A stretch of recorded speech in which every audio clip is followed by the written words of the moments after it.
ओम नमो भगवते वासुदेवाय। तो आइए श्रवण करते हैं पद्म पुराण से श्रीमद् भगवद गीता के 10वें अध्याय की महिमा। भगवान शिव ने कहा, मेरी प्रिय पार्वती, अब मैं तुम्हें श्रीमद् भगवद गीता के 10वें अध्याय की महिमा सुनाऊंगा, जिसे भगवान विष्णु ने लक्ष्मी देवी को सुनाया था और जो अपने आप में आध्यात्मिक दुनिया की सीढ़ी है। सुनो। काशीपुर में धीर बुद्धि नाम का एक ब्राह्मण रहता था, जो मुझे अपने वाहन नंदी के समान ही प्रिय था। वह सदैव शांत रहता था और उसकी सभी इंद्रियां भगवान कृष्ण के भजन में लीन रहती थी। वह जहाँ भी जाता, मैं बड़े प्रेम से उसके पीछे पीछे जाता, ताकि मैं उसकी रक्षा और सेवा कर सकूं।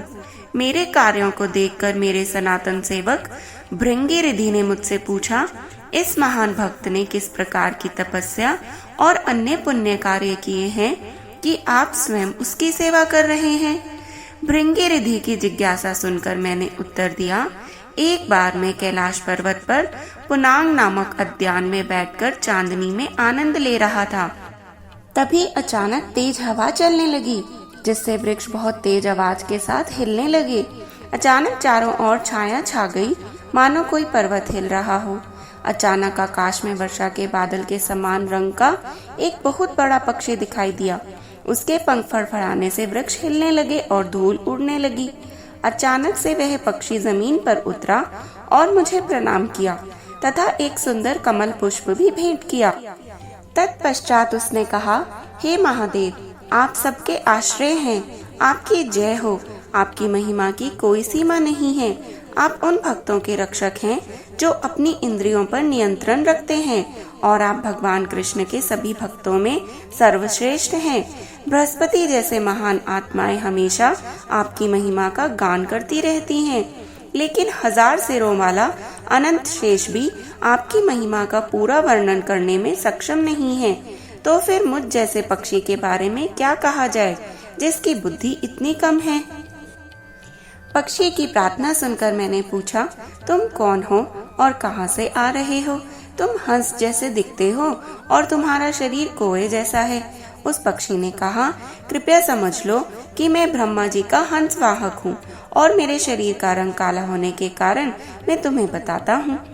सौराष्ट्र के निकट ही एक सुंदर सरोवर है, जहाँ से यह अद्भुत स्वर्गीय कमल निकला था। मैं वहाँ कुछ समय से आनंद ले रहा था। जैसे ही मैं वहाँ से उड़ रहा था, मैं अचानक भूमि पर गिर पड़ा और मेरा शरीर काला हो गया। उस समय मैं मन ही मन सोच रहा था कि मैं कैसे नीचे गिर पड़ा और मेरा शरीर जो कपूर के समान श्वेत था, वह काला कैसे हो गया। इस प्रकार विचार करते समय मैंने सरोवर के कमलों में से एक आवाज सुनी, हे हंस, उठो, मैं तुम्हें बताती हूँ कि तुम क्यों नीचे गिरे और तुम्हारा शरीर काला क्यों हो गया। उस समय मैं उठकर सरोवर के मध्य गया, जहाँ 5 असाधारण सुंदर कमल थे, जिनमें से एक अत्यंत सुंदरी प्रकट हुई। उसकी परिक्रमा करने के पश्चात मैंने उससे अपने नीचे गिरने का कारण पूछा। उसने उत्तर दिया, हे काले हंस, उड़ते समय तुम मेरे ऊपर से उड़े और इस अपराध के कारण तुम्हारा शरीर अब काला हो गया है। जब मैंने तुम्हें नीचे गिरते देखा तो मुझे तुम पर तरस आ गया, इसलिए मैंने तुम्हें यहाँ बुला लिया। जब मैंने अपना मुंह खोला तो उसमें से निकलने वाली खुशबू से एक ही बार में 7000 काली मधुमक्खियाँ पवित्र हो गई और उन्हें तुरंत स्वर्ग में प्रवेश मिल गया। मेरे प्यारे पक्षीराज, मैं तुम्हें बताती हूँ कि मेरे पास इतनी शक्तियाँ क्यों हैं। इस जन्म से 3 जन्म पहले मैं ब्राह्मण कुल में पैदा हुई थी और मेरा नाम सरोज वदना था। मेरे पिता ने मुझे हमेशा पतिव्रता धर्म की शिक्षा दी थी और जब मेरा विवाह हुआ तो मैंने अपने पति की बहुत निष्ठा से सेवा की।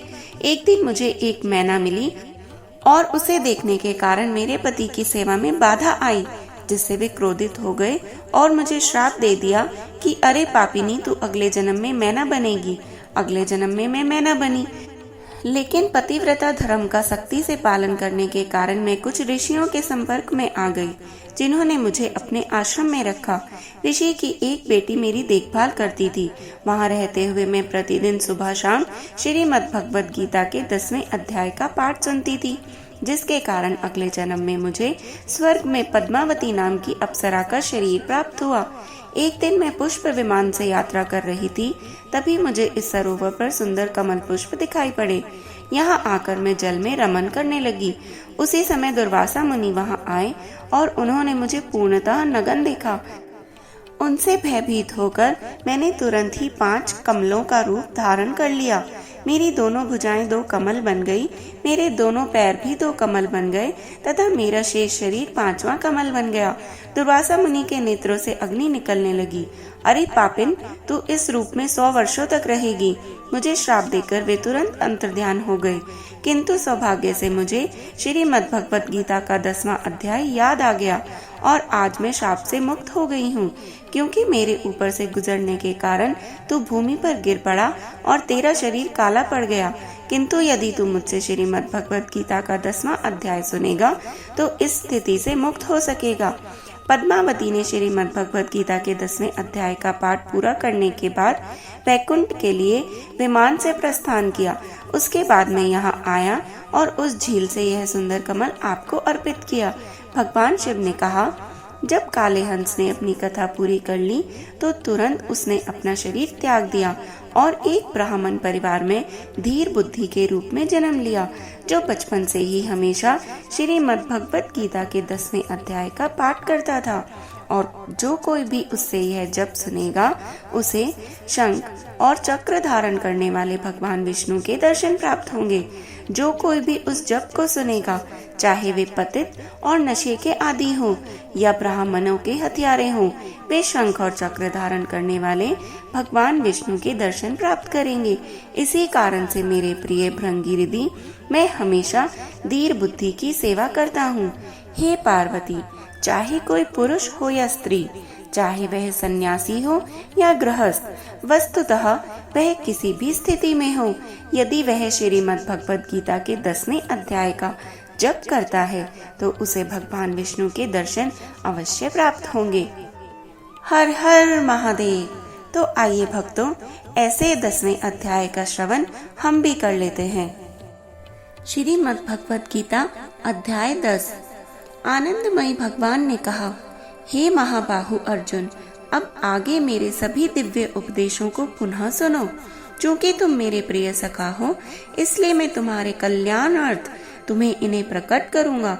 न तो स्वर्ग के देवता और न ही महान ऋषि मेरी उत्पत्ति या वैभव को जानते हैं, क्योंकि मैं ही सभी देवताओं और महान ऋषियों की उत्पत्ति का उद्गम हूँ। वे जो मुझे अजन्मा, अनादि और समस्त ब्रह्मांडों के स्वामी के रूप में जानते हैं। मनुष्यों में केवल वही मोह रहित और समस्त बुराइयों से मुक्त हो जाते हैं।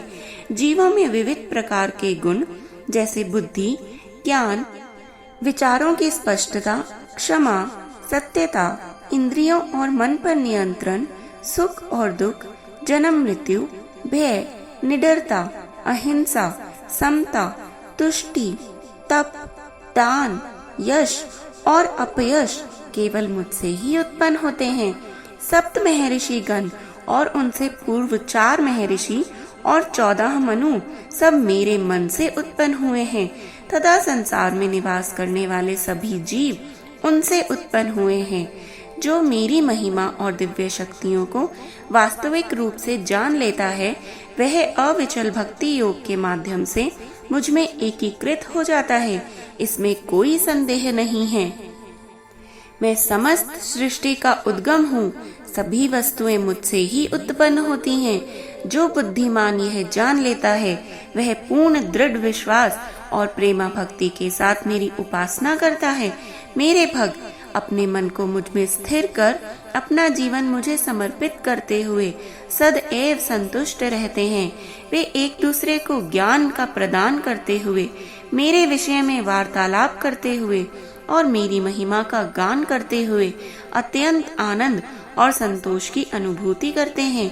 जिसका मन सदैव मेरी प्रेममयी भक्ति में एकीकृत हो जाता है, मैं उन्हें दिव्य ज्ञान प्रदान करता हूँ, जिससे वह मुझे पा सकते हैं।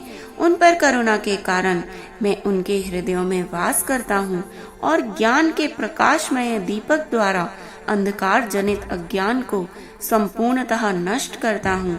अर्जुन ने कहा, आप परम पुरुषोत्तम भगवान, परम धाम, परम शुद्ध, अविनाशी भगवान, आदि पुरुष, अजन्मा तथा महानतम है। नारद, असित, देवल और व्यास जैसे महान ऋषि सभी इसी सत्य की पुष्टि करते हैं और अब आप स्वयं भी मुझे यही सब बता रहे हैं। हे कृष्ण, मैं आपके द्वारा कहे गए सभी कथनों को पूर्णतया सत्य के रूप में स्वीकार करता हूँ। हे परम प्रभु, ना तो देवता और ना ही असुर आपके वास्तविक स्वरूप को समझ सकते हैं। हे परम पुरुषोत्तम, आप सभी जीवों के उद्गम और स्वामी हैं, देवों के देव और ब्रह्मांड नायक हैं।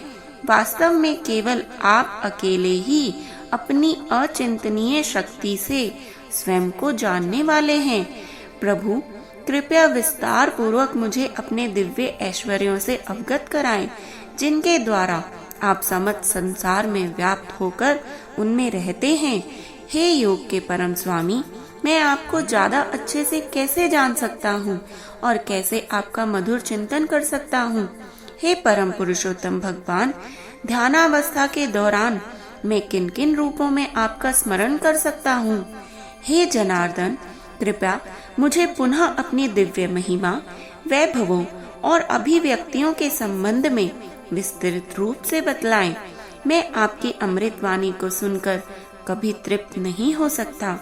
आनंदमय भगवान ने कहा, अब मैं तुम्हें अपनी दिव्य महिमा का संक्षिप्त वर्णन करूंगा। हे श्रेष्ठ कुरुवंशी, इस वर्णन का कहीं भी कोई अंत नहीं है। विभूति योग में मैं सभी जीवित प्राणियों के हृदय में स्थित हूँ। मैं ही समस्त जीवों का आदि, मध्य और अंत हूँ। मैं अदिति के 12 पुत्रों में विष्णु हूँ। प्रकाशवान पदार्थों में सूर्य, मरुतों में मुझे मारीची और नक्षत्रों में रात्रि का चंद्रमा समझो।